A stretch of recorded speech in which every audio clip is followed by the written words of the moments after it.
Hey there, everybody, and welcome to the Android Central podcast. I said that really fast for Friday, May 9th, 2014. I'm in a good mood. How are you? Are you in a good mood? I am in a good mood. I think I'm in a good mood. I could totally be faking this. Could you tell? I've been married for 25 years. I can't tell. Well, but not to me. Well, you're Working on it. I ain't gonna go there because then I'll have two people mad at me. Yes, Phil. I'm doing All right. wonderful. How are you? It's Friday afternoon. We're talking Android. I am Phil Nickinson, the host of this little podcast. I don't know why. I don't feel like a host. Why do I say that? I run AndroidCentral.com. I don't host it.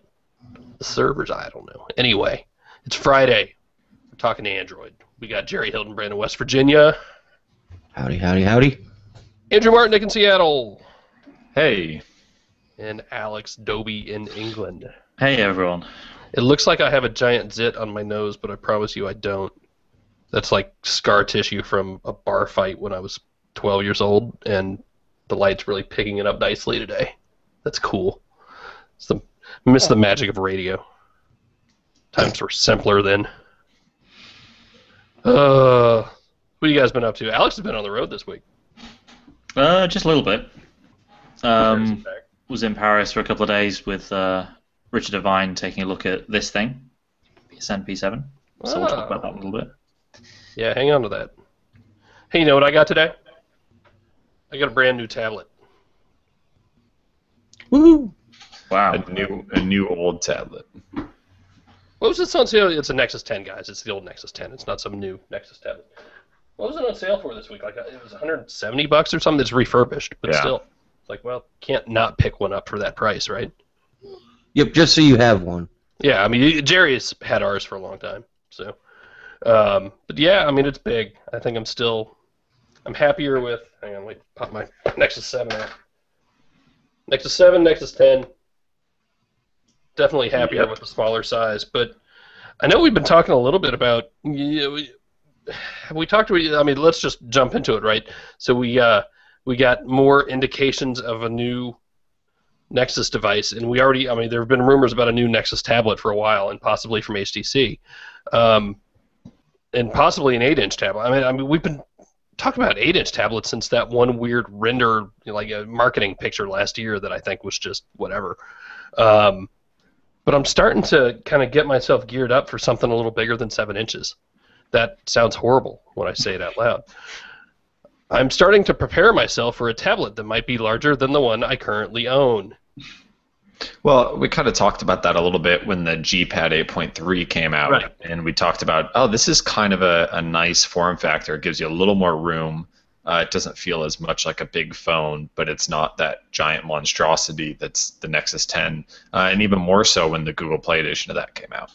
Yeah, and I think with tablets like the iPad Mini and more recently Samsung with the Tab Pro 8.4, and even the Note Pro, the Note 8.0, I think it was last year or the year before, whenever that device came out.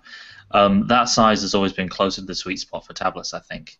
The 7 inch is starting to feel maybe just a little bit small now compared to the larger tablets. We've had 13 or 12 or 13-inch tablets from Samsung, so maybe it's time to step it up a little bit in terms of screen size. You think maybe it's just that the phones are getting so much bigger? I guess that's probably part of it as well. When you have a 5.5-inch phone like the OnePlus One or a 5.2 like the Xperia Z2, not too much of a jump up to a 7-inch tablet. So yeah, people are wanting more screen size, and I think the 8-inch size makes more sense than maybe jumping all the way up to a 10 or even a 12. And we have to remember for the people making the tablets, making an 8.9 or an 8-inch tablet is a whole hell of a lot easier than making a 7-inch tablet. Yeah.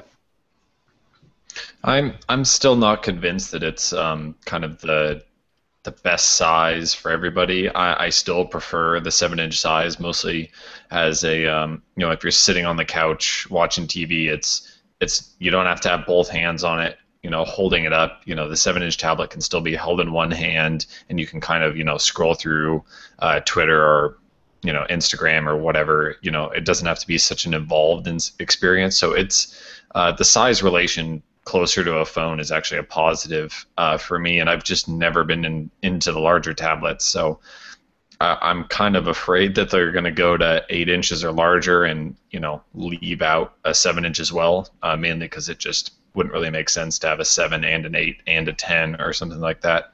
Yeah, but you try telling that it's kind of my size. Yeah. So I wouldn't discount Google getting rid of the Nexus 7 when this new tablet comes out. Right. I think it's still a really solid device. It's not like the original Right, Nexus 7. There were some performance issues. It was a little bit wonky. The Asus Nexus 7 is still a really solid tablet that I think they could continue to sell at maybe a price point below whatever the new Nexus tablet is. Right, and we're not even a year out from the 2013 Nexus 7 right now. There's no indication that it couldn't go another year on the shelves from now. So let's back up a little bit and recap what we learned today. And this actually kind of started yesterday.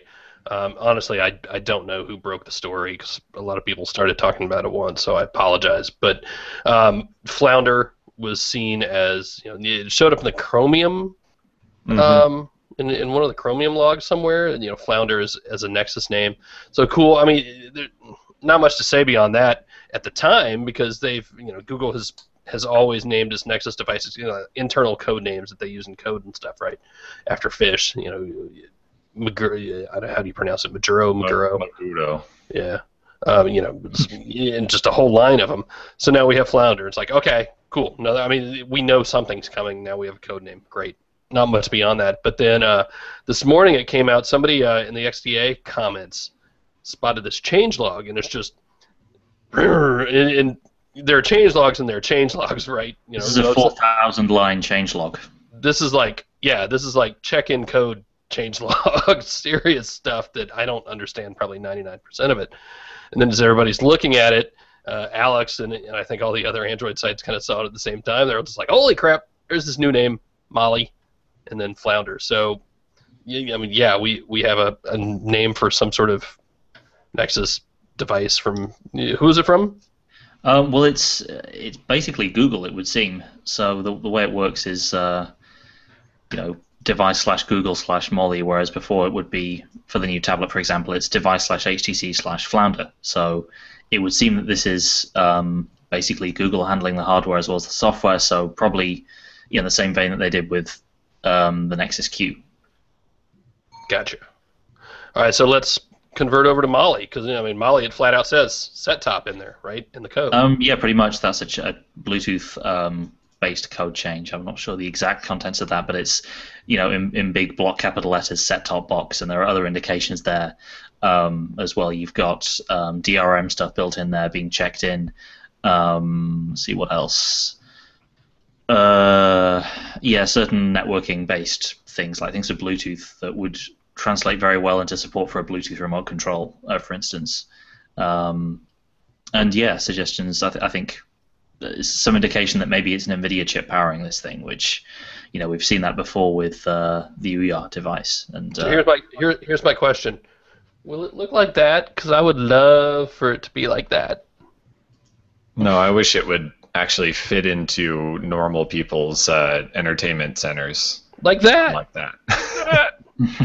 I miss my Nexus Q. That thing was I would kill for just another sphere with like lasers shooting out. Pew pew pew. Oh, you'd be the only person that would buy it. I'm going to tear the Nexus Q apart and put a Raspberry Pi inside it. Yes. No, that's a good idea. Not even the chipset, just like an actual pie. Jerry will be spooning pie out of a Nexus Q. It's like that scene in Indiana Jones when they're eating the monkey brain. Never mind. So that's basically all we know at this point, right? Like just.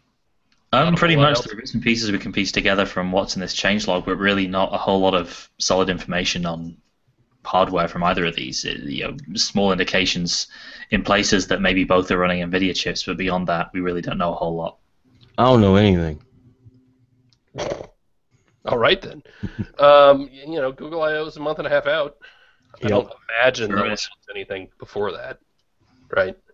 Probably not. I think we might get 443 before then, but any new hardware at this stage is going to be I/O.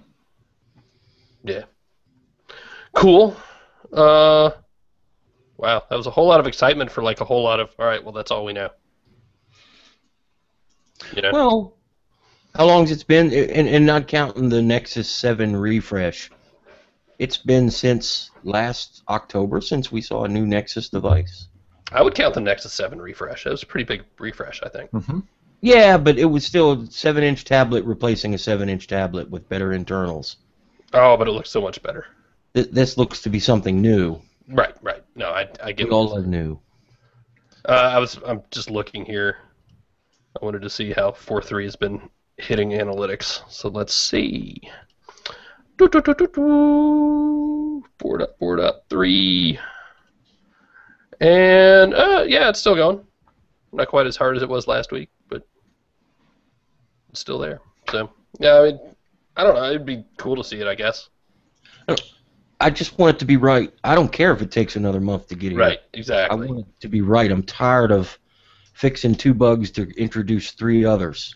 Well, in the meantime, we did get. I'm trying to find my link to that. We did get the update to Google Play Services this week. Yep. Did I not? I didn't even put that in the script, did I? Yeah, I did. 1 sec before people start emailing. Sure. Yes, I love a Nexus device. I understand part of it is taking the code as it's written, and you're like the beta tester, and I get that, and I'm okay with that. But I just want my Nexus 5 to work really well. So I would love to see it come out bug-free this time. You know, especially for the people working on it too. So, Yep. Not just for us. But, I mean, yeah, for us. Just for me. Just for Jerry. Do it for Jerry, guys. Come on. Jerry, you want to walk us through this new Google Play Services? It's mostly just API changes. See that's kind of difficult because for you and I, it doesn't mean a whole lot. But what it does is it opens up new things for developers. The 2 major ones, at least to me, where there's now a new category for on foot. Right. Before, location services could tell if you were on a bike, if you were in a car or a bus, or if you were on foot. Now when you're on foot, they can tell if you're walking or if you're running. And that's going to mean a lot for fitness apps. You know, there's a lot of reasons why you would need to be differentiating between somebody walking, like me walking to the store, and I need directions, or somebody running, like doing something with Runtastic. So that's pretty cool. Developers will have a field day with that. And the rest was a combination of what they're doing with ads and direct purchasing. I can see, and I use Shop Android as an example. Imagine if you pick up your phone and you go to shopandroid.com, and we can have an application, a web app, and it runs and it sees what kind of phone you have. It shows the things that work for your phone. You push one button and you can buy it through Google Wallet. You don't have to enter anything, and it just shows up in your mailbox 2 days later, and it gets deducted from your default card on Google Wallet. Well, and then on the native side, because I was actually talking to some of our coders about this yesterday, you have these new APIs for mobile ads. Right? Yes. So we could tuck this in there. So theoretically, if I'm reading this right, if you were browsing something, say in a Galaxy S5 forum, you could see a little ad pop up that would specifically target you with Galaxy S5 Correct. stuff from Shop Android. Yes. Like that's a really good idea. I love the idea of that. I mean, as much as I loathe ads, being able to target ads like that it just makes the experience so much better. And I don't think it's quite there yet, but I envision this as you're browsing Galaxy S5 forum.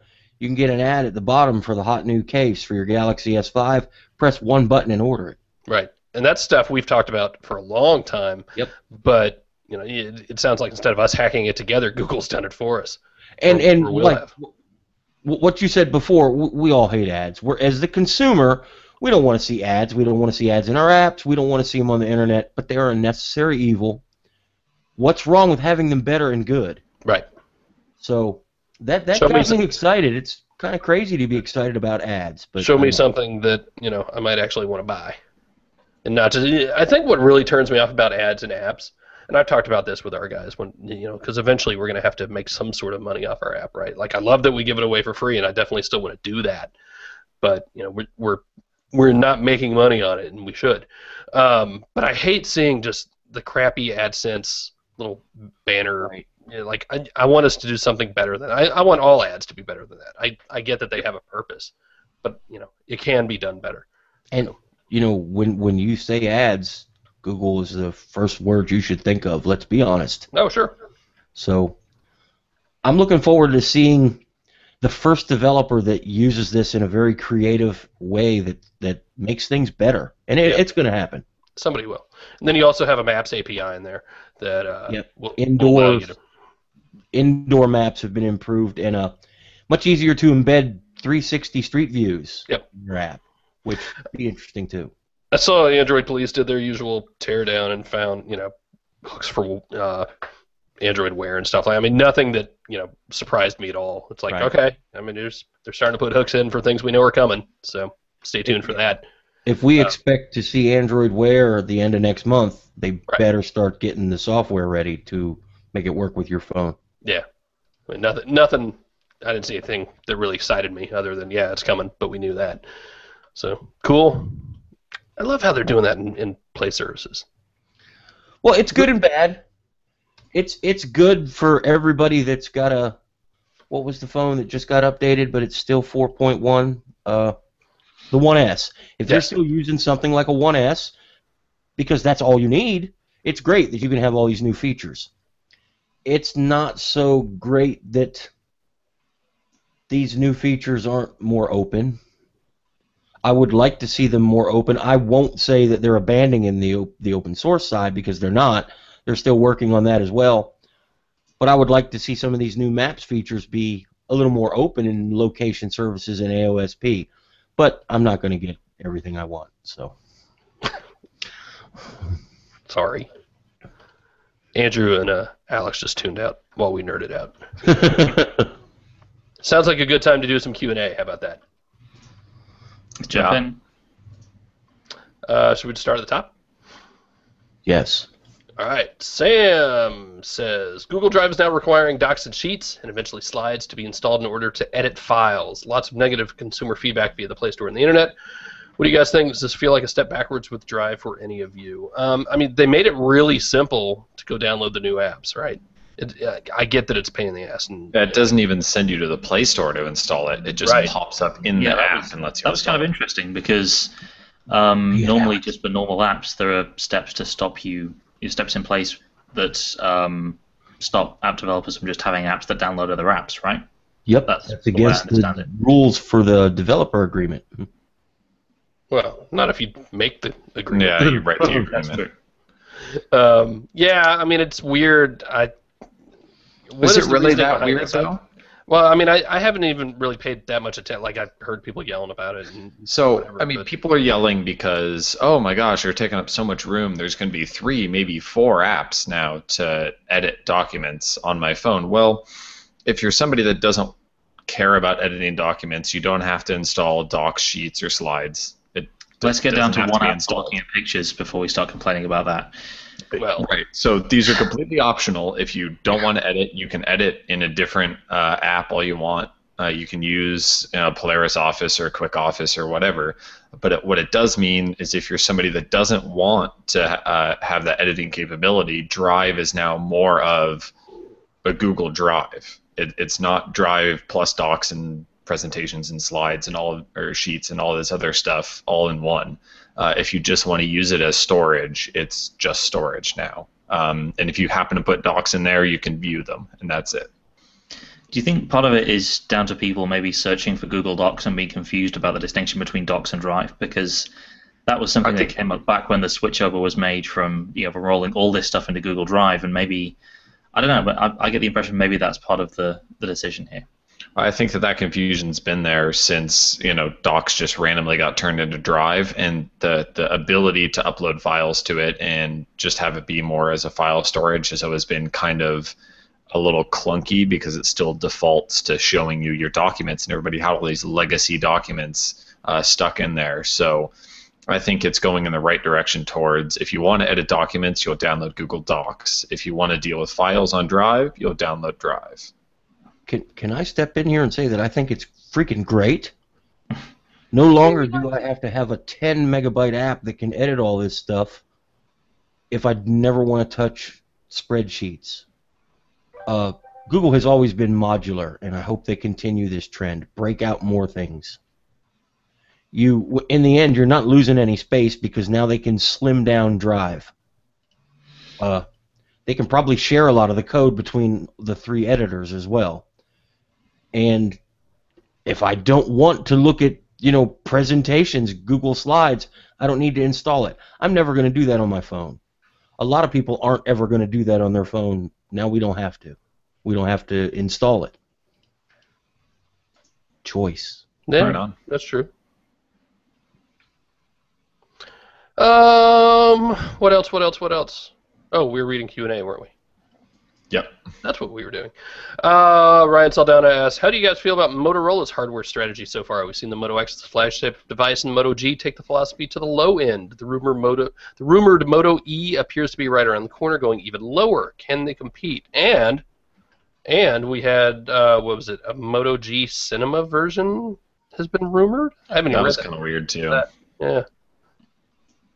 Let's So see. kind of interesting. All the branding for the marketing stuff for the E suggests it's going to be basically around $100 level smartphone. We're taking it a step back from where the Moto G was, around 180, the $100 mark, where they're talking about it replacing feature phones and flip phones. People still using those. And they did a really good job with the Moto G, bringing it, having a smartphone at that price point that was actually decent. And I think it'll be interesting next Tuesday in London to see whether they can do that with the E at an even lower price point. As far as competing, we have to remember for the Android side, this supposedly $100 smartphone is going to compete against $350 smartphones from Samsung. That's, the feature phone competition is one thing. Sure, it's going to attract a lot of feature phone people, but those people now have a choice that's not $350 from Samsung for a hopefully decent running phone. And that's the key.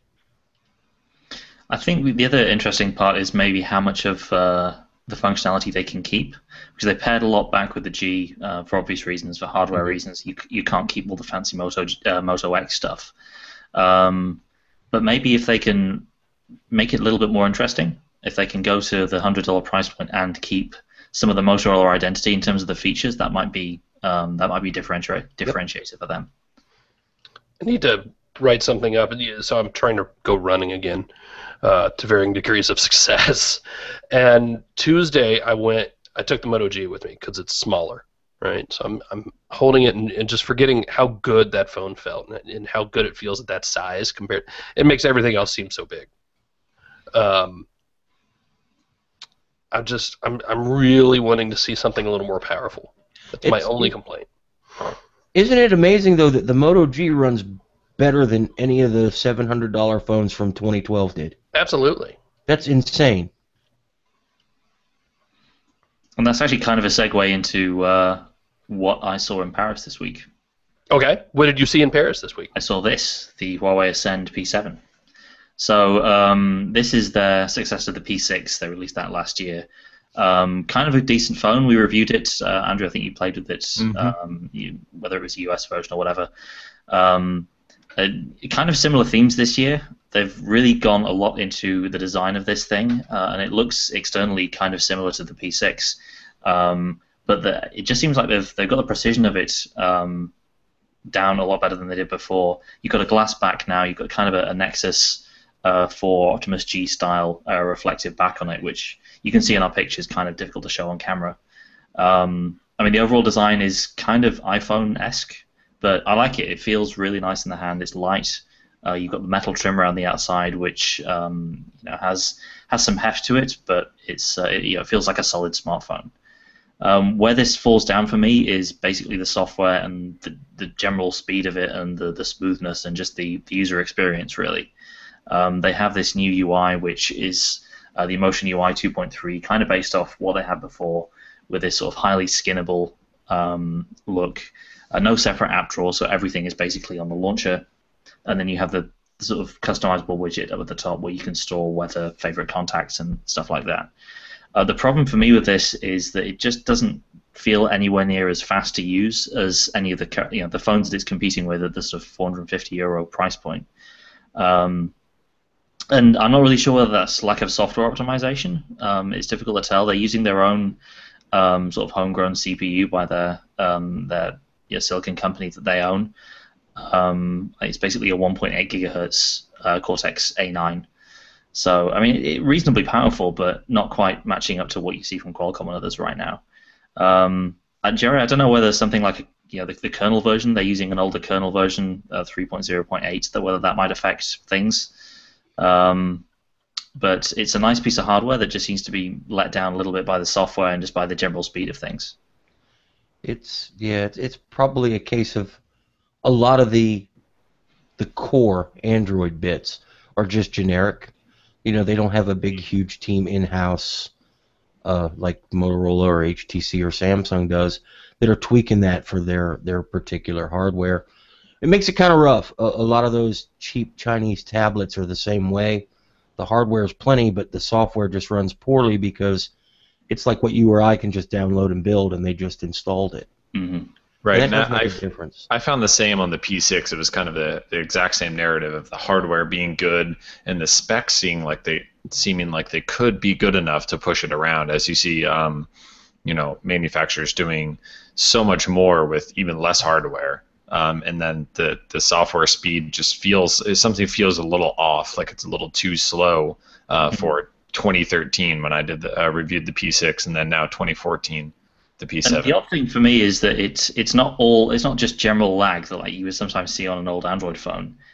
Certain animations are absolutely fine and buttery smooth, like flipping from home screen to home screen, no problems there at all. You drag the notification shade down, and in most apps you'll get kind of a stuttering effect when it drops down the screen. And there are instances of that sort of throughout where it'll be fine 1 minute and then it'll just start. There'll be this weird instance of lag the next. It's a little bit strange. And that's kind of a shame when you see so much visual customization and then nothing under the hood was changed potentially. I guess, yeah. I mean, we don't know nothing was changed under the hood. I mean, one thing that really impresses me about this phone is, especially from Huawei, which is a big manufacturer but not one that has a huge track record in cameras or anything. 13 megapixel camera around the back, very impressive. As impressive as certainly a lot of the flagships we were seeing last year, and the 8 megapixel front-facing camera, which is kind of interesting as well. So they've got this. They call it the groovy mode. You can have basically panorama. No. The what mode? The groovy mode. So it's like a group selfie. Yeah, it's there was some groaning. So hang on. If Sprint were to get this phone, could I take a groovy of my family? No, you wouldn't. I wouldn't allow you to do that. Thank you. Yeah, so I mean, it's a stupid name. But the feature itself works pretty well. It's basically a panorama with a front-facing camera. So you hold it up, take a picture of yourself, take a picture of left and right. So you can have a picture of you and just a bigger background behind you, or you can bring more people in. Or you can even have the same person on either side. That's kind of fun to do because you can. There's actually a pause between taking various pictures, so you can rearrange people. That's kind of fun to do that. So it's a lot of that has been pretty impressive. The camera app itself is nicely featured. You have a modes built in for the front-facing camera where you can have a preview that appears in the top left corner that you can focus on, which actually helps with centering your eyesight. Or your eye line, so it looks like you're looking at the camera and not a screen off to one side, which is kind of neat. A few different shooting modes, a nice looking HDR mode. Like Motorola, it has this mode where you can automatically switch into HDR if it detects that there's a lot of brightness going on or whatever. But just generally a really solid camera, which is nice to see from a phone like this. Europe only? I mean, Europe, Asia, anywhere? They said global. I mean, with Huawei in the US is kind of a contentious issue right now, so who knows whether we'll ever see it in the US or whether any US carriers will be compelled to pick it up. But launching in Europe from June, €450. Like I said, solid phone, solid camera, really nice build quality. I think the software performance is letting them down a little bit though. But would you pay €450 for it? That's a lot of money. We don't We're Americans. We don't understand how much 450 euros is. And apparently we can't do math. It's 450 euros in the context of other phones which cost maybe 5 or 6 or even 700. Phones just cost more in Europe. Yeah, I just was. What else is in the 450 euro price range? You would probably be looking at, let's see, I guess the Moto X would be a little bit below that. You'd maybe be looking at one of last year's flagships, so Galaxy S4 or M7 or something like that. I wasn't sure what the Nexus cost, or the Nexus was about 300, I think, in euros. So it's comfortably above that. I mean, the Nexus is kind of a bad example because it's sort of subsidized by Google, but it's around the price level of one of last year's flagships for a phone that they were comparing. They had, especially camera comparisons, they were showing it next to shots from the Galaxy S5 and the iPhone 5S, and interesting to see for a phone like this that it actually, in a lot of instances, takes better looking night shots than the GS5 in some instances, which is kind of crazy. Well, that's not hard to do. You alluded to it. They have a big uphill battle outside of Asia. Yeah. So definitely. But I don't think they're quite there yet. The software has been holding them back this year. They sell a whole hell of a lot of phones in Asia, though. So. Sure. But I'm sure they'd love to sell a whole hell of a lot of phones in Europe and the Americas too. Yeah. And they're trying very hard to. I mean, what do you think this launch in Paris was all about? Getting all the European media over there. They did the same in London last year, and they're continuing to push with this. Taking the money that they make in other countries and plowing it into spreading their brand through Europe. Yeah, I mean that's really why I thought it was worth us going over there. I mean, they are not an unimportant company by far. So cool. Hey Andrew, where are you at on the OnePlus One? How's that coming along? I've been in the forums answering dozens and dozens and dozens of questions, and on Google Plus and on Twitter. Everybody seems to have their kind of pillar 5 questions or so that they need answered, and so I'm wrapping up kind of a conglomeration, top questions answered post right now that should probably, it gives me 3 or 4 paragraphs on big issues to answer, but I'm just more getting into the groove of using the big phone because it's quite large, and so I'm physically adjusting my hand to that. We got a software update on Tuesday that ironed out a lot of things. Took care of a couple of wake during sleep issues that were hurting battery life, and fixed a couple bugs. There's still some more bugs to be ironed out, so I'm still not putting my foot down on a lot of things because things can change and likely will change, but I'm actually coming away a lot more impressed with the phone after another week using it than I thought I was going to be. Dealing with the size is kind of been the biggest issue, actually. The software has been really good after a few of these bugs have gotten ironed out. Battery life has been better. Camera performance seems really good. It's kind of tough to have anything to complain about, especially when I think about the price of the phone. So it's absolutely still a work in progress. Yes, absolutely, and that's why it's I'm reluctant to put out a review. By the time I finish a review, things will have changed throughout, and we're expecting another software update early next week, and more after that, because this phone's not going on sale to the general public for weeks to come. So they're kind of still ironing out the last minute things.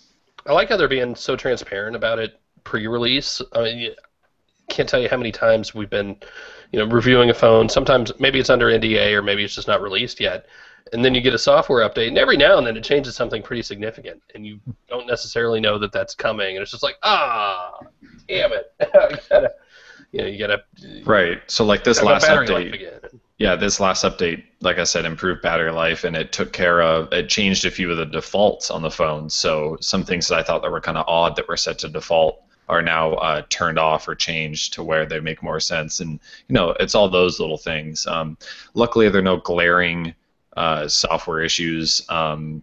There's things have been getting tightened up, and I would expect those to be ironed out with another 3-4 OTAs that will never arrive to the people that get their phones.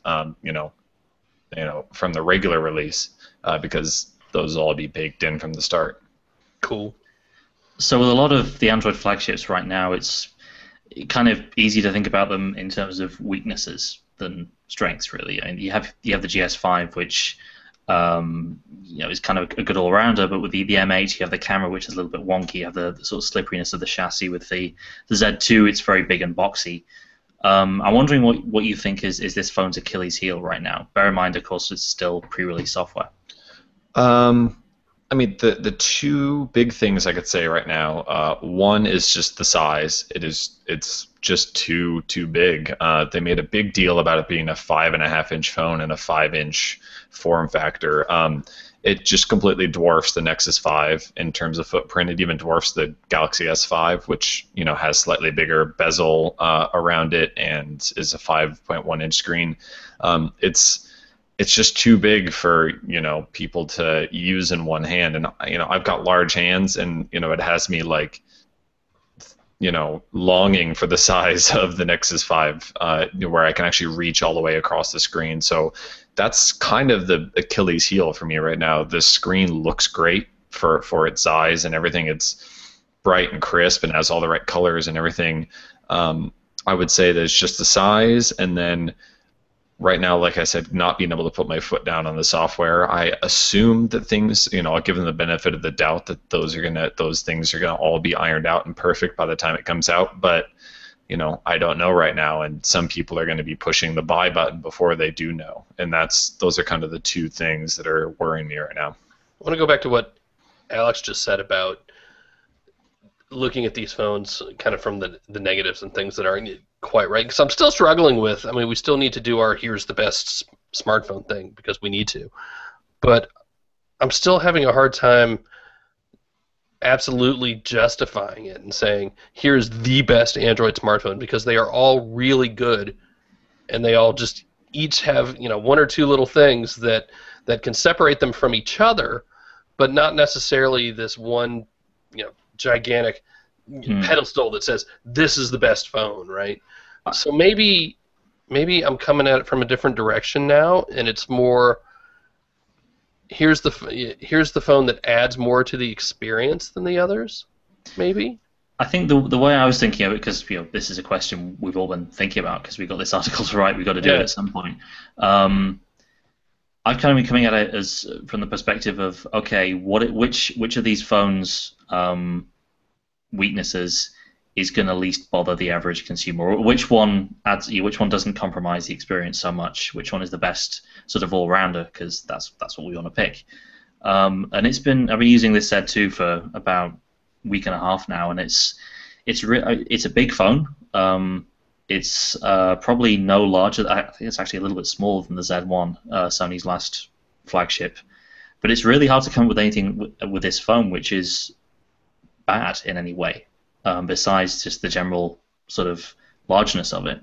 It's fast. It's the camera is as good as any Android camera, maybe with the exception of the Galaxy S5 in daylight, but it's closer to that sort of crucial middle ground where it's good in daylight and good in low light.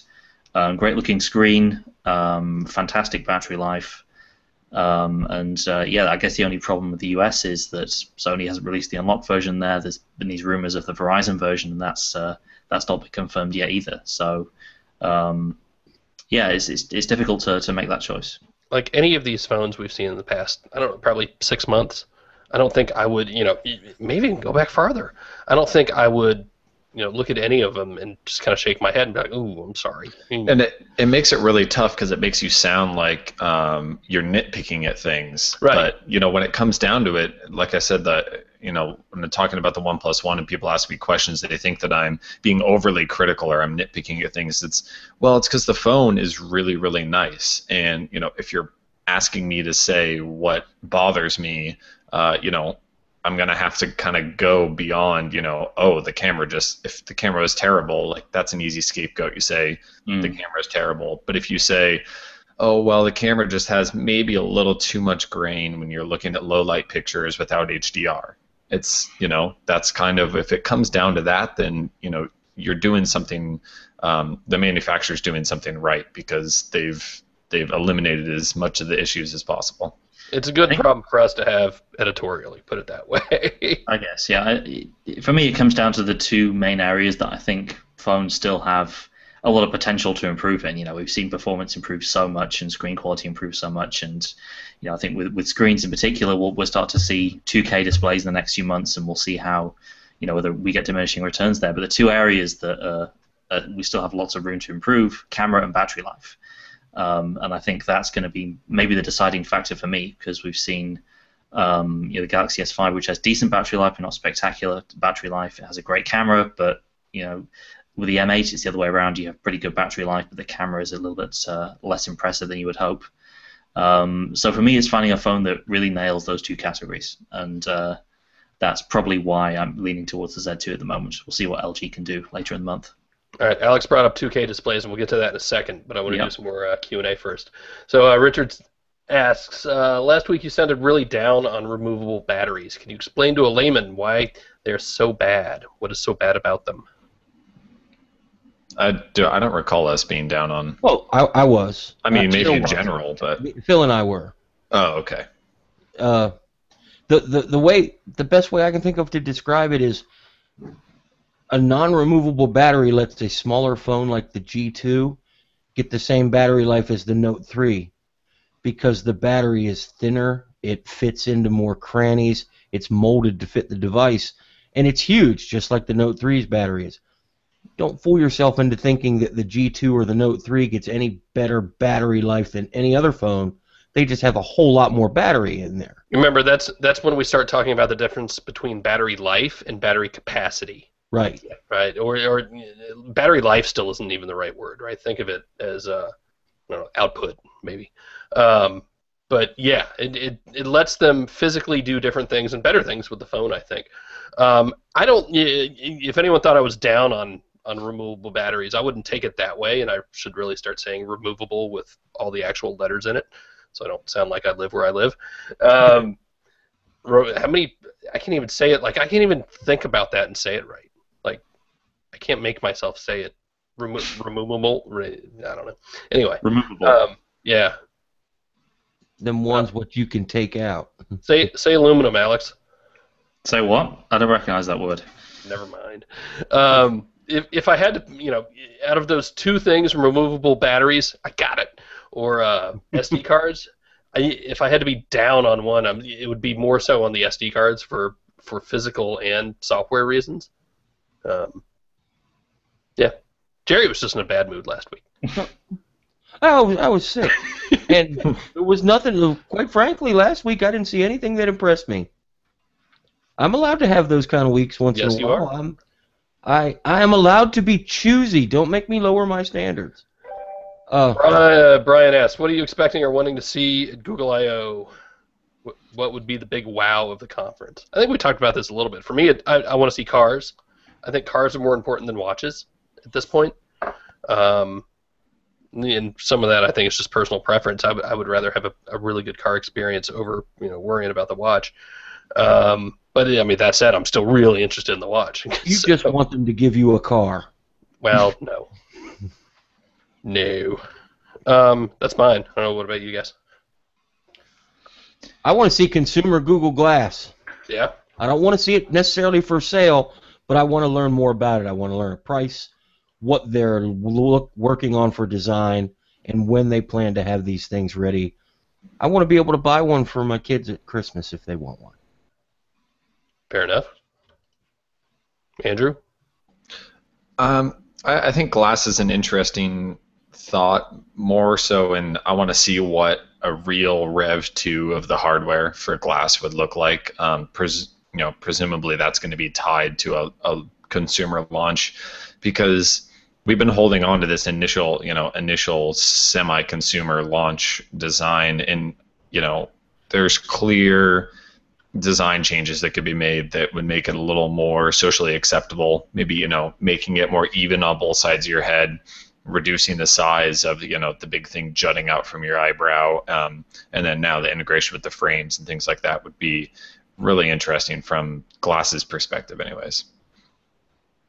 I think the new tablet's going to be interesting, because it's the biggest change to the sort of flagship Google tablet for a couple of years. I think that's going to be a welcome change. I think Android Wear is going to be interesting to actually get that up and running and see it working in a real environment, and hopefully, get hands on that as well and see how it works in the real world as opposed to in, precisely edited demo videos. Fair enough. Wendell asks, with the new Google Play Services teardown that Android Police did, there are a bunch of references to Google Voice. What would you like to see with Google Voice? Any idea when we might see something? Yeah, I mean, that was one of those things that, again, long time ago, Google said, yes, we're going to do something with Google Voice and Hangouts, so, stay tuned. And it was going to be this time of year. So, yeah, any time now, and that was one I just wasn't at all surprised to see in there. I'd expect it to tie in there somehow, right? I mean, I just hope that this extra, kind of downtime of us not hearing anything is because they're really working on getting it right this time.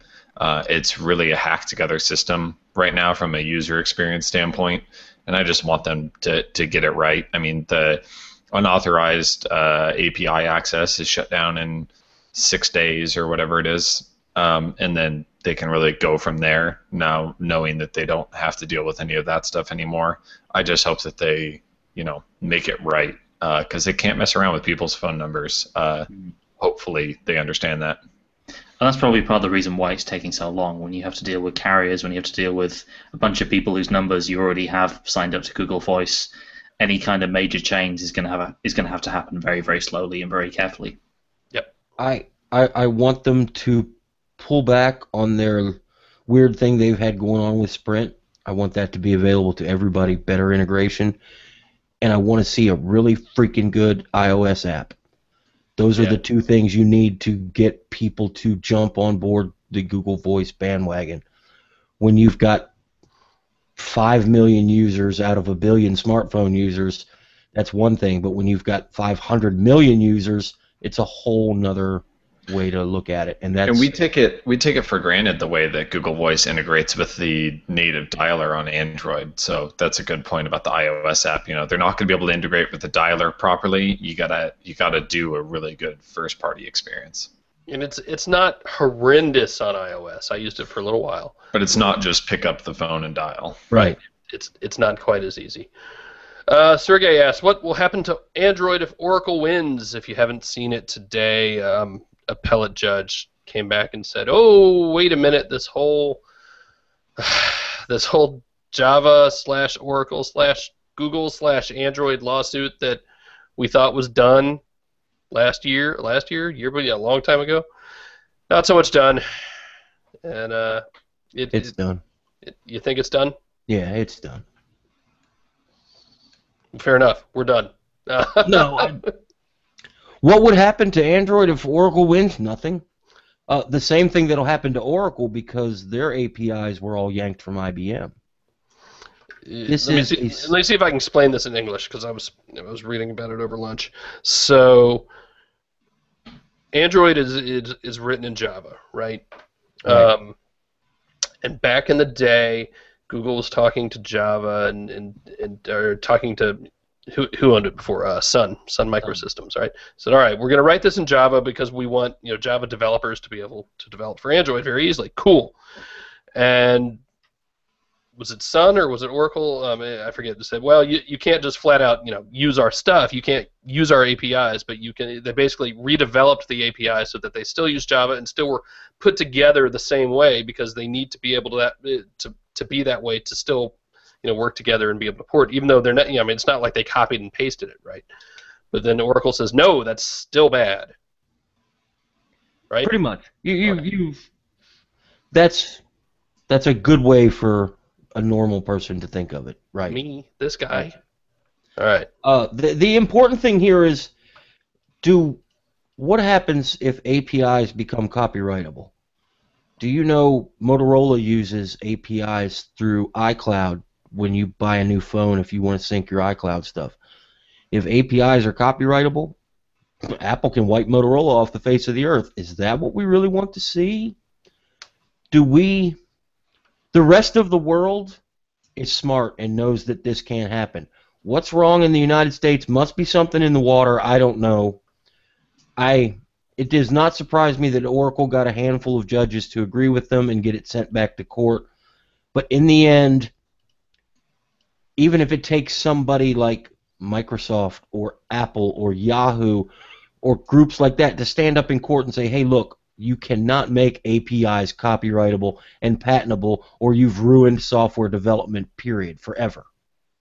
I think if that's what it takes, that's what's going to happen, because we just can't let that happen in this country. Don't let it happen, kids. Fight the man. Fight the power. Sing it. You know you want to do it.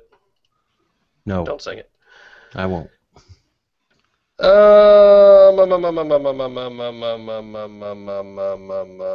Just floating through here. Let's talk about the LG Ultra High Definition QHD whatever display. Right. Did you notice they say these aren't in production yet? Mm. That the press release was that they got approved by this testing labs, and now they can go into production. We sure these are going to be G3 screens if they're not in production, or do we think they might already be in production and something got lost in translation? I mean, there's production and there's mass production, right? Yeah. Imagine if the G3 is announced end of the month, maybe mass production comes in a couple weeks, ready for a launch at the end of June or whatever. Right, and then there's production for themselves, and there's production for sale for other people. Yeah. Knowing LG the way I know LG, they would not have put that out if they weren't about to use it in something. Put it that way. We can all agree on what that something is going to be. Sure. I don't want everybody to freak if it's a different QHD display in the G3, which I'm sure LG has other display technology that they've always been working on. I just don't want everybody to freak out if this is for something else. Well, they have that phone that just launched in Japan, which I can't remember the name of, but it looks more or less like the leaks of the G3 that we've seen. From all indications, this is just the G3 for Japan. So obviously they have phones that they're preparing for market that are using this QHD technology. So I think it's probably going to follow pretty closely on from that. I think this is going to be the screen that we get in the G3. Ryan Boyle asks, any thoughts on the potential massive changes to the stock UI that started floating around recently? Android Police has had rumors about some of the icons and stuff changing. And guess what, kids? Icons change. User interfaces change. Icons have changed just with app updates in the Play Store. Yeah. I had somebody from Google tell me that if you don't think the next version of Android is going to have a little bit different visual look and feel than the last version, you haven't been paying attention since 2008. Quit your job. Exactly. Yeah. I mean, we could make a huge deal out of it, but it's like something changes almost every time. So we're not expecting a major new version of Android until end of the year. Anything that's in development now can and will change up until then. Yep. Yeah. So, I mean, am I excited for it? Sure. Will it be cool when it happens? Absolutely. But will it look at all like what we're seeing now in 6 months from now? Probably not. Yeah.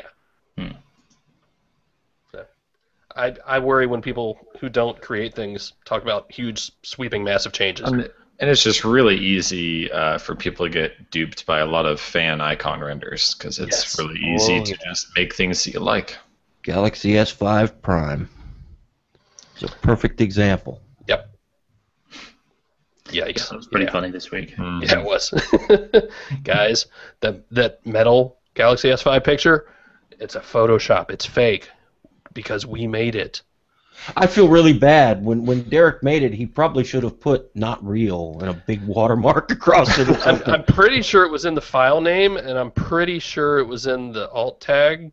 I'm pretty sure each and every one of us called it that this would happen when we originally put that picture out. So it's pretty funny to see that going to happen now. We weren't trying to fool anybody. That was used for a what if post, and we clearly it was a 3.5 minute Photoshop job on top of that. Yeah, yeah, totally. We clearly let everybody know this is just Derek's little rendering. Yeah. So, I mean, it's like a glitterless Nexus. Yeah, just gonna bring that up. Man, that was the I day. think it's more real than a glitterless Nexus. New Google Maps is rolling out. If you haven't gotten it yet, you should shortly. Andrew did a pretty big walkthrough. I mean, it looks really nice. It's really nice, yeah. And you can actually know what lane you need to be in before you exit on the road now. That's a big deal. It's if it prevents, one more crash on the road when some guy tries to merge across 4 lanes because he needs to exit, then Google's done his job. And it is a big deal. Phil wasn't joking. That is a huge deal, and that's something I've been looking. I don't have the update yet. I'm crying the blues. I want it. It's coming. I know.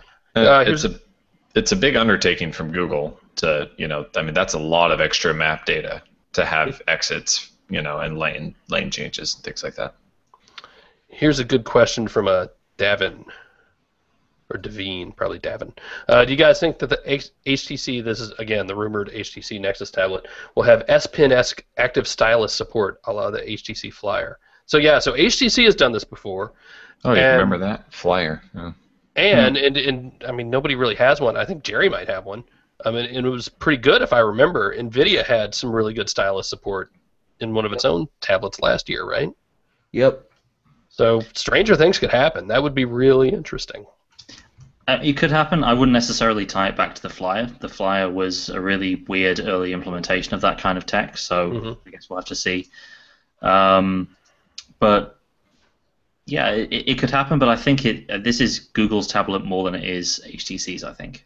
HTC is working to Google specs, and as much as it is a partnership, this is going to be Google's flagship tablet for this year. So unless Google wants stylus support to be a native part of Android, then I don't see HTC being able to bring that across. And I mean, HTC hasn't really been big on styluses since about 2011 anyway. Since that one, I mean, or big on tablets in general. Yeah. It's also where stylus support is already native as far as you can use a stylus just like your finger. Alex hit it on the head. Do we want part of Android to be all these extra features like Samsung puts in the Note devices? That's the only reason that we would see something like that. So I don't know if we're going to or if we're not. True. What else? Pebble firmware update this week if you're a Pebble owner, and the apps themselves got updated, and it addressed stability, which is why I bring it up because that's a big thing for me. It's worth mentioning the Yahoo News Digest app is really good. If you haven't tried it yet, absolutely do it. Who let the dogs out? Jerry. As I see his mute button. Rex is really happy about the Yahoo News app. By the way, the Android Central app got a pretty good update this week. I think actually all of our apps did. You can now finally post images into the forums straight from the the news app. So that's a big deal. So go get that if you haven't already. Although that reminded me that Samsung does things differently, because like if you're on anything other than a GS5, you don't see the overflow menu, and people are like, "Where are those 3 dots you're using?" And I just didn't even think about that. So, yikes! Maybe down on the. Maybe the S5 is a new trend for Samsung, and they're just going to do away with that menu key. That's kind of what I was. They're doing it on all their tablets as well, and surely it's about time. Yeah. And then next step, home button. Samsung moves away the menu key while LG adds in a weird one. Maybe they'll add a second software menu key now. You got one on both sides. No, man. I mean, that's what I was thinking. Because I finally, hang on, I'm gonna grab it. Oh, that's not even it. Where'd it go? All my Samsung phones look the same. There it is, right in front of me. You don't know you did. I'm gonna get email now. No, I finally got one that's not white. But you know what I did? Jerry, turn your speakers down some. I did order a blue back off eBay because the blue is so nice. And yours has even fewer dimples, though, because it has to have the big Verizon logo on the back. Oh. But yeah, it's about as soft nice, as I isn't remember. it? I like the feel of this phone actually quite a bit. Especially, I think I like the feel of it over as much as I like the curves. It's just easier for me to hold because I have small hands than the M8 is. I mean, that home button's killing me though. That's where I was going with all that. Yeah. Since we're talking about it, I've got to send this one back to Sprint. Sure. I like it. I never in a million freaking years would have thought that I'd be saying I like the Galaxy S5, but I really dig the back on this black. Go back to the way it looks and the way it feels. Go back to our video from Mobile World Congress, and I think you can hear the surprise in my voice, where I'm just like, you know what, I like this. There are still a lot of things about it that drive me nuts, especially the home button, but there are a lot of things in this phone that I like and that I think is really good. I'm never going to use the heart rate monitor. When the Google Play Edition one comes out, I'm going to ask you to buy me one until you finally break down, so I shut up. I might have to. I've tried using the fingerprint scanner for a while, and it was just so hit and miss for me. I mean, if you get it to work for you, awesome. Nope. But for me, it was so hit and miss. I just quit using it. You know what I'm using for everything now? Since I bought it anyway, it was a Pebble Locker. Because not only will it, it does trusted Bluetooth is what it does. Mm-hmm. So it'll use your Pebble for that, and then if you pay them a couple bucks, it'll do it for anything else as well. So I'm using that app for everything. In fact, that's my app pick this week. You can't steal it. So, I don't know. I like it. It's a good phone. It's not perfect. None of these is perfect. I have so many phones. The one thing I really hope they can fix in software is low light performance, because that's the big area of, I think it sounds strange to say that it's the biggest weakness of the Galaxy S5's biggest strength, right? Because you use the Galaxy S5's camera in any kind of outdoor conditions, it takes amazing pictures. After a certain time or in a certain kind of lighting conditions, it just drops off a cliff. So I don't know. They have decent optics there. I really hope they can bring it up in low light with more software later on. Anything else? Any other questions floating in there you guys want to do? Taking a look through. Phil is in more need of a new parking lot than a new car, says Francois. No, it's a BMX track. They're replacing the parking lot outside, and I have one of the few windows in this building actually, and it overlooks the parking lot. So I've been watching people on bulldozers all week. It's a lot of fun. Charles said for me just to get a Moto X. That's my phone. That's the phone I spent money on last year. Yep. Best phone ever. Haven't seen one. The developer edition at that, right? I thought about that. What if we made that our best phone still? Throw that in. To me, it is. I'm sorry. I have not.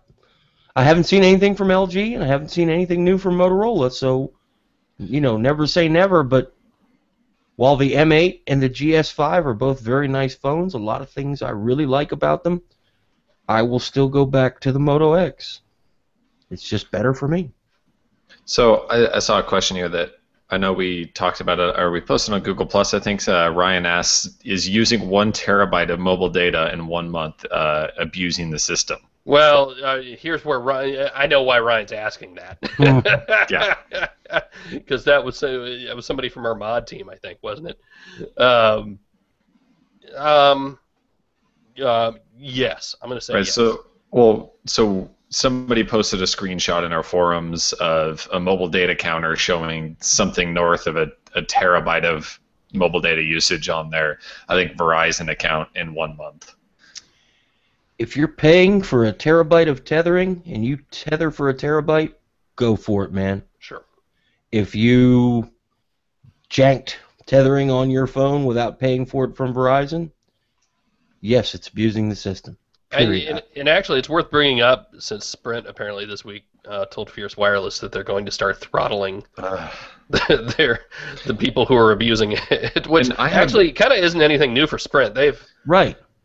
They've always capped. Well, it's not new for many carriers because they always do some kind of quality of service. I mean, they don't want somebody using a bunch of data to make sure, other people can't make a phone call or receive a text message just because they're connected to the same tower. Mm-hmm. So carriers have been doing quality of service work on their towers for a long time. But my big issue with this, and Verizon has talked about throttling the top 5% of users, but only at congested times and congested areas. I don't really understand how. So say I live out in the middle of nowhere and I'm the only person on a tower and I use 50 gigs the first 10 days of the month, and then I go into a city that's congested. Why I'm the one that's punished for using data at that congested time just because I used data previously in potentially a different location. I just think that it's unfairly putting the hammer down on people that used more data previously than the people that are heavily using data at the time of congestion. But what's your alternative? I'm not sure. I think that they just need to figure out a system. They need to bring everybody's service down slightly. because that's what they have to do. They have to make it even for everybody. I mean, everybody is roughly paying the same amount to connect to that tower on their one device that they're connecting to. Bring down the quality of service for everybody. I don't understand. If you're one day into your bill cycle and you've used 50 megabytes on Verizon, and the other person's 29 days into their cycle and they've used 5 gigabytes. Why are both of those people getting different service levels just because there's a lot of people on the tower? Okay, I could go for that. I just was curious what you thought would be better, and I mean it's a tough situation, right? Because they need some kind of metric. They need to justify to people why they're going to start throttling. They need to take the billions of dollars in profit they show every quarter, buy more permits, put up more towers, or stop. And it's just I harp on the carriers because they will do a bad job in dense cities, and I realize it's tough, but I mean, anecdotally, just really quick, I noticed. So my girlfriend will come home from work at 4:30, and she'll call me on the way home and say, "Sorry, I was going to let you know when I was leaving, but Verizon's data network just doesn't work in downtown once I leave the Wi-Fi network at work," and that's just unacceptable. Your network shouldn't just go down like that in the middle of a major city to where people can't even send an SMS. It's just unacceptable, and I think that it's worth talking about when they're talking about throttling the top 5% of people when you have other people that can't use the data network at all. Well, and then you have the standard line that it's Sprint, so can you really tell us it's throttling you anyway? Right. Something that we never talk about is carriers can't provide quality service to the customers they have, yet they spend so much more money attracting new customers. So that's an issue that I wouldn't be upset if Al Franken had a look at that. I hate government oversight because I live in a bunker and whatever. But they can't handle the people they got now, and they spend billions of dollars to try to attract new people, and it works. And they attract new people, and the service just gets worse and worse. I think that's maybe more when you have a carrier that that is just unlimited data, and maybe that feeds back into part of the reason why they feel they need to start throttling the top 1 or 5% or whatever it is. It's either that or data caps. Vote with your wallet. Vote with your wallet. By the way, and it's been a long time since I've tried Sprint here in Pensacola, and I got one of the new Harman Kardon M8s today to try out real quick, and it's on Sprint, obviously. I'm getting 15 down, 7 up here, and it's showing 1 bar of LTE. I was going to actually look and see what the numbers were, since we know that 1 bar doesn't mean anything. But yeah, so I mean, I think we need to be careful how much we badmouth Sprint these days, because they're getting better and they're working on it. Yeah, signal strength isn't. Well, yeah, I mean, I'll badmouth anybody that does a bad job when I'm using their device. So. Sure. I'm just saying. When I looked at the Note 3, I noticed the Sprint much improved in my area. Still not as good as anybody else, but if I had to use the quality of service I get from Sprint now, I would be okay. It wasn't that long ago that we sang the same tune about T-Mo. So. Right, and comparatively, it wasn't that long ago where Sprint was so bad here you couldn't navigate. You couldn't use GPS. Now I'm talking 6 megabit per second downloads and 1 up, which is enough for anyone. It may not be as much as you'd like, but it's enough. Well, yeah, I definitely I don't just bash on Sprint. I mean, I like to let anybody know when a carrier is performing badly, and of course it's all anecdotal, right? All I can say is about the places that I go and where I live, and we have 3 good examples here in the U.S. At least, and I'm sure Alex could go on about all the different carriers in the UK as well. But I mean, when I reviewed the GPAD 8.3 on Verizon, I put a big segment in there about, hey, there's no 3G on this device, so if the LTE network isn't there for you, then you just can't use it. And that's something you got to remember with these things. It's all about how you use it and where you use it. Yep. All right. With that, I think we're done. Carry your rant over. We went long today. That felt good. Felt good to me, anyway. Fine. Whatever. If you want to, you can email us. We didn't get to emails this week. We'll do it next week. Podcast at androidcentral.com. You can get us all on Google Plus and Twitter and all that stuff. Just search our names.